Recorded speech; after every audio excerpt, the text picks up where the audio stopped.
আমি আমাকেই চিনি না যে আমি একসময় হেসে উঠতাম, অল্প কথায় খুশি হয়ে যেতাম।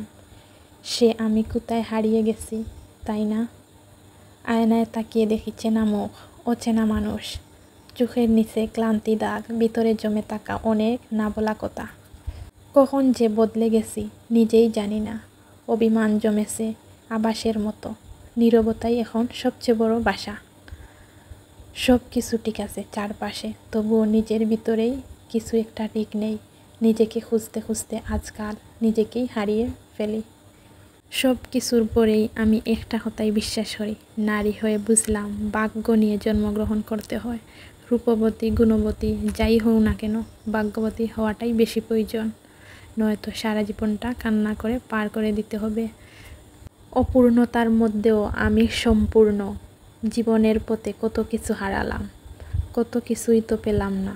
সময় কেবল বয়ে চলল, আর আমি রয়ে গেলাম এক গুড়ের মধ্যে। বিশেষ কিছু নয়, নিতান্তই সাধারণ এই আমি।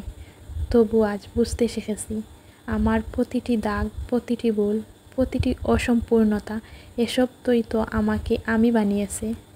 পরিপূর্ণতার সন্ধানে ছুটে কী হবে? আমি যেমন আছি তেমনই সুন্দর, আলহামদুলিল্লাহ। আমি সম্পূর্ণ, এমনকি আমার অপূর্ণতারই মধ্যে। সব কিছুর জন্য আল্লাহর দরবারে শুকরিয়া জানাই, আলহামদুলিল্লাহ, যে একটু একটু করে নিজের গুছানো সংসারটার রং পরিবর্তন করতে পারলাম। যেভাবেই হোক, যেমনই হোক, আল্লাহ তাআলা তো উসিলা দিয়েছেন আমার হাজব্যান্ডকে। তো নিজের পুরাতন সোফারের নতুন রূপে পরিবর্তন করার লাগে আমি আমার বাসার লাগে তুর্কির সোফার কভার কিনলাম।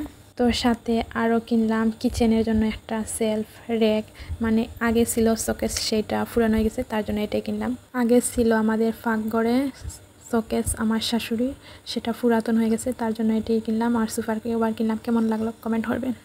তো ইচ্ছা আছে আরও অনেক পরিবর্তন করার, অবশ্যই আল্লাহ যদি সহায়তা হয় একটা একটা করে সম্পূর্ণ স্বপ্ন পূরণ করব। সবাই ভালো থাকুন, সুস্থ থাকুন, খোদা হাফেজ।